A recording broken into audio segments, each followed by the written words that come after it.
السلام علیکم بچوں، آج کی آن لائن کلاس میں ہم 11th کلاس اردو نثر تہذیب الاخلاق کی ادبی خدمات پر تبصرہ کریں گے، جس کے مصنف سر سید احمد خان ہیں۔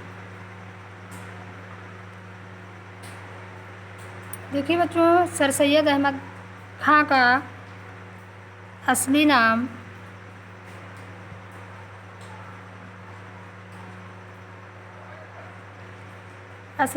سید احمد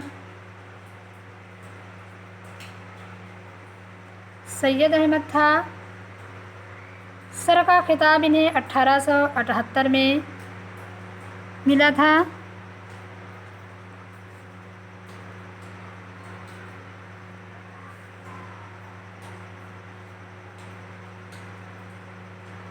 سر کا خطاب 1878 عیسوی میں حکومت ہند نے دیا تھا۔ پورا نام ان کا سر سید احمد خان ہے۔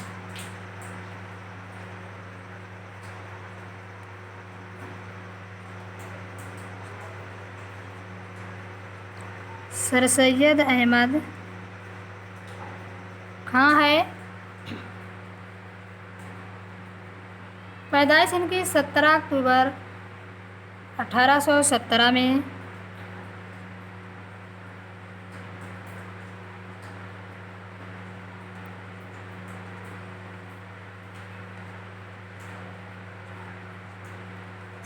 اکتوبر 1817 عیسوی میں دہلی میں ہوئی تھی۔ وفات ان کی دیکھیے، وفات 1898 میں علی گڑھ میں ہوئی تھی۔ 98 عیسوی علی گڑھ میں ہوئی تھی۔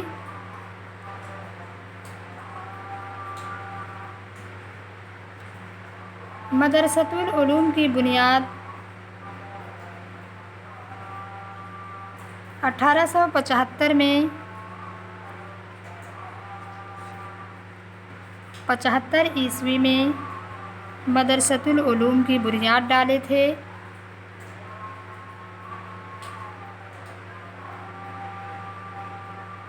1778 میں محمدن اینگلو اورینٹل کالج کی بنیاد ڈالے تھے۔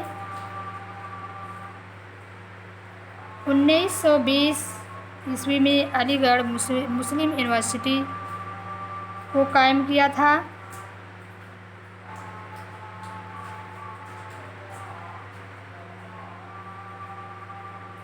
اور مسلم یونیورسٹی کے پہلے رجسٹرار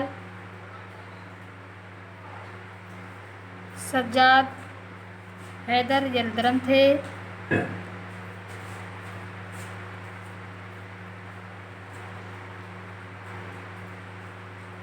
اردو ادب کو مقالہ نگاری سے روشناس کرانے والا، مقالہ نگاری کو فروغ دینے والا، صاف و سنجیدہ نثر کا بانی سر سید مسلم القوم و ملت کی وہ عظیم ہستی ہیں جس کا نام اردو ادب میں رہتی دنیا تک قائم رہے گا۔ سر سید احمد خان 1817 عیسوی میں دہلی میں پیدا ہوئے۔ ان کے والد فقیر بزرگ تھے، والدہ بڑی نیک اور پاک باز خاتون تھیں۔ انہوں نے اپنے بیٹے کی تعلیم و تربیت کا بڑا خیال رکھا۔ رواج کے مطابق انہوں نے عربی، فارسی اور علوم دینیہ کی تعلیم حاصل کی اور ان میں مہارت بھی پیدا کی۔ سر سید احمد خاں کی ملازمت کا آغاز 1828 میں پیدا ہوا، جب وہ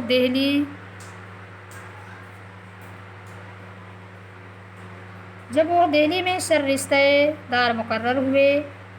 1840 عیسوی میں نائب میر منشی اور 1841 عیسوی میں امتحان منشی پاس کر کے منصف ہوئے۔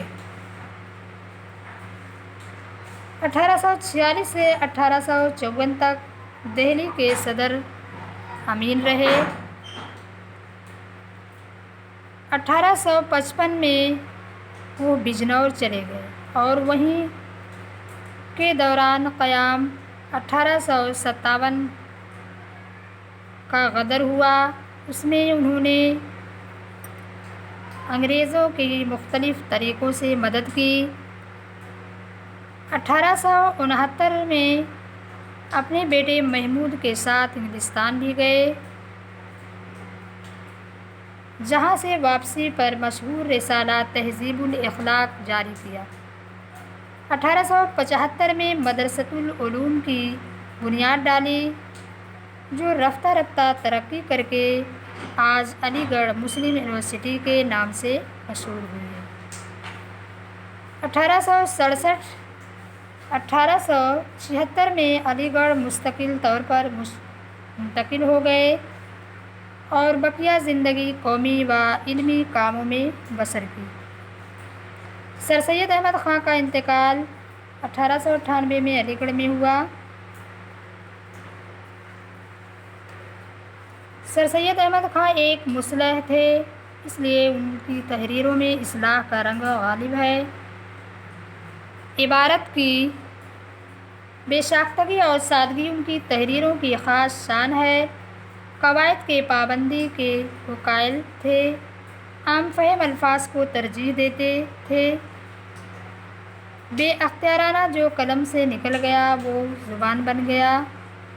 سر سید نے جو کچھ دیکھا اور محسوس کیا اس کو ویسا ہی لکھ دیا۔ ان کے مزاج میں ان کے دلی جذبات کی عکاسی تھی۔ سر سید نے عمدہ پاکیزہ الفاظ اپنے صاف اور معنی خیز انداز میں بیان کیے ہیں کہ الفاظ کے ساتھ ہی معنی بھی ذہن میں اتر جاتے ہیں۔ سر سید نے اپنی تحریروں میں حقیقت نگاری سے زیادہ کام لیا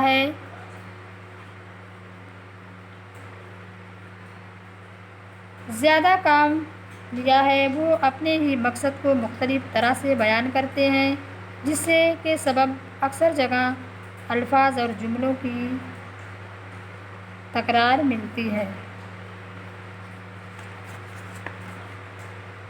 سر سید نے اپنے تمام اردو زبان کی خدمت کے لیے وقف کر دی۔ وہ ایک تھے اور قوم کی اصلاح چاہتے تھے۔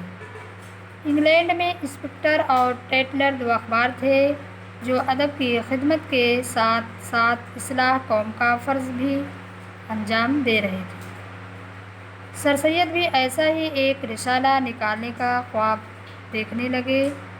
ہندوستان آ کر 1875 میں تہذیب الاخلاق کا اجراء کیا۔ یہی وہ رسالہ ہے جس نے اردو میں مکالمہ نگاری کی بنیاد ڈالی ہے۔ اس میں قومی، اصلاحی، ادبی، مذہبی، سیاسی ہر قسم کے مضامین لکھے گئے ہیں جنہوں نے قوم کی اصلاح کی۔ سر سید احمد خاں قوم کو مغربی علوم فنون کی واقفیت کرانا چاہتے تھے، اس لیے انہوں نے غازی پور میں سائنٹیفک سوسائٹی قائم کی جو ترجمہ کا کام کرتی تھی، جس سے اردو میں انگریزی کی بہت سی کتابیں ترجمہ ہوئیں۔ پھر انسٹیٹ گزٹ نکالا اور اردو ادب کی خدمت میں اپنی ساری زندگی وقف کر دی۔ اب دیکھیے بچوں، ہم آپ کو تہذیب الاخلاق کی ادبی خدمات کا خلاصہ بتائیں گے۔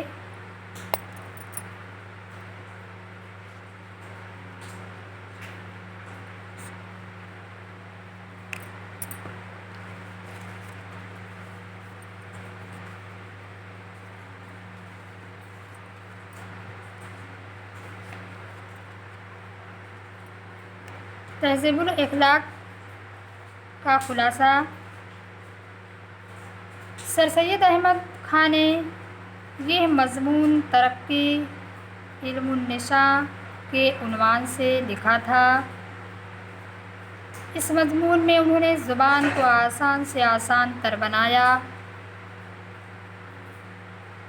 اور اس عبارت سے گریز کیا کہ جو دل پر اثر انداز نہیں ہوتی تھی۔ انہوں نے تک بندی سے ہٹ کر عبارت کی سادگی پر توجہ کی۔ اس سے لوگوں کے خیالات میں فرق رونما ہوا اور اخبارات و رسائل کی زبان عمدہ اور سہل ہونے لگی۔ سر سید کہتے ہیں کہ ہمارے پاس وہ ذرائع موجود نہیں جس سے ہماری معلومات میں اضافہ ہو اور ہمارے خیالات کو وسعت ملے۔ یہ کمی اسی وقت دور ہو سکتی ہے جب مختلف مضامین کی کتابیں اردو میں موجود ہوں۔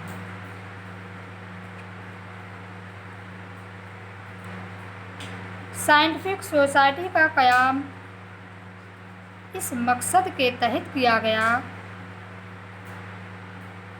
اور دیکھیے بچوں، سائنٹیفک سوسائٹی کا قیام کس جگہ کیا گیا، اس کو بھی دھیان دیں گے۔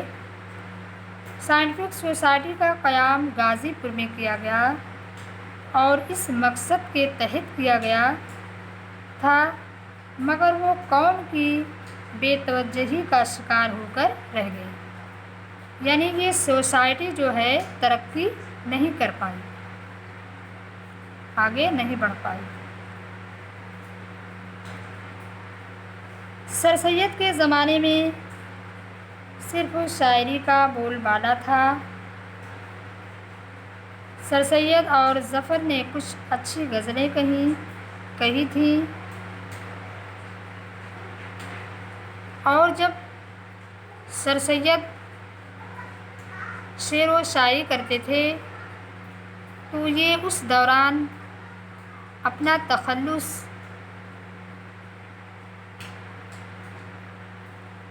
وہی لگاتے تھے۔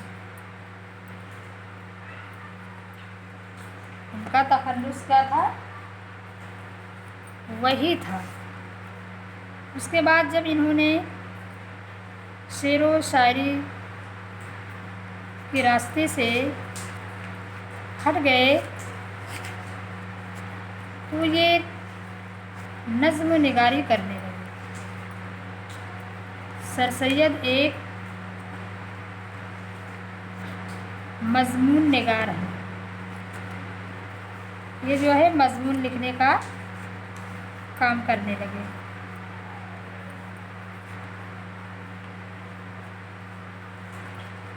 سر سید کے زمانے میں صرف شاعری کا بول بالا تھا۔ سر سید اور ظفر نے کچھ اچھی غزلیں کہی تھیں۔ نثر میں میر امن نے سادہ نثر لکھی، مگر مضمون نگاری اور میر امن کی نثر میں کافی فرق تھا۔ بعض لوگ اردو میں انگریزی الفاظ کی آمیزش کو اچھا نہیں مانتے تھے، وہ یہ نہیں سوچتے تھے کہ اس سے زبان کے الفاظ کے ذخیرے میں اضافہ ہوگا، اور اگر عربی زبان کے علم و ادب کو دیکھیں تو پتہ چلتا ہے کہ اگر اس زبان میں جدید الفاظ شامل ہونا بند ہو جاتے تو یہ زبان بھی سنسکرت کی طرح مردہ زبان ہو جاتی، جو آج اردو زبان کا وجود پوری دنیا میں پھیلا ہوا ہے اور ہر طرف یہ بولی جاتی ہے۔ اردو ایک میٹھی اور شیریں زبان ہے جو ہر جگہ پسند کی جاتی ہے۔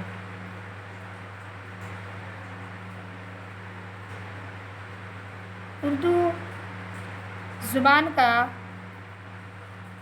کی ابتدا اور ارتقاء میں اس کے کئی نام بھی سامنے آئے، جیسے پہلے اردو کو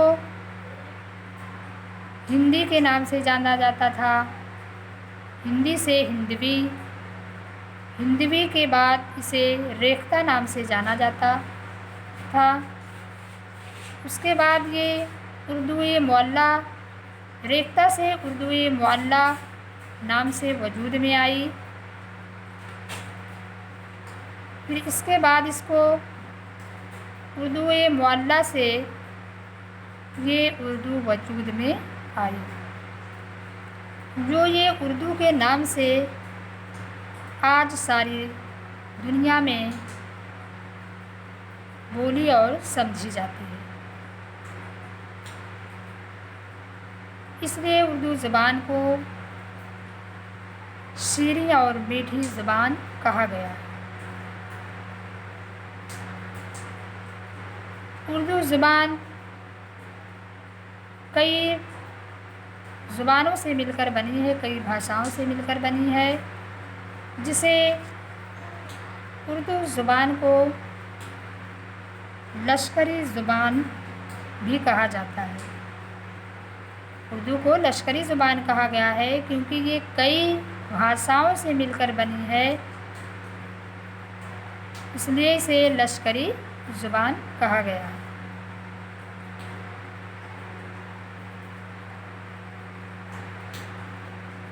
سنسکرت کی طرح مردہ زبان ہو جاتی، زبان کی کوئی حد نہیں ہوتی، وہ ہمیشہ ترقی پذیر ہوتی، یعنی یہ اردو جو ہے ترقی نہ کر پاتی تب۔ عربوں نے جب علم طب کو اپنایا تو عربی زبان میں یونانی الفاظ کو شامل کیا،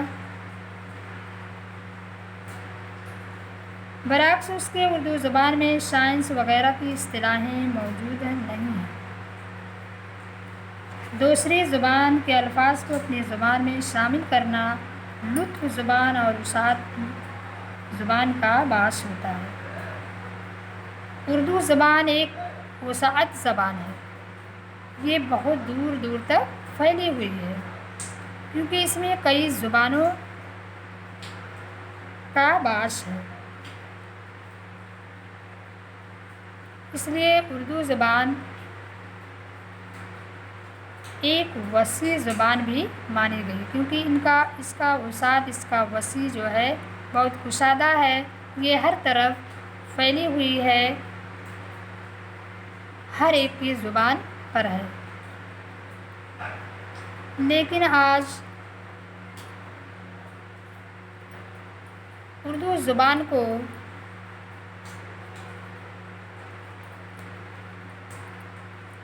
کمتر، حقیر نگاہوں سے دیکھا جانے لگا ہے اور اس کی ترقی میں کم اضافہ ہو رہا ہے۔ تو سر سید نے اردو زبان کی ارتقاء اور ترقی کے لیے بخوبی انجام دیا۔ انہوں نے تہذیب الاخلاق جیسے رسالے کو نکالا اور اس میں اردو زبان کے ترقی اور ارتقاء کی جد و جہد تھے۔ انہوں نے کئی اردو رسالوں کا انگریزی میں ترجمہ کیا۔ سر سید نے مسلمانوں کی ترقی کے لیے بہت ہی رہنما تھے، یہ اردو زبان کی ترقی اور اس کی ارتقاء کے لیے ایک راہبر اور رہنما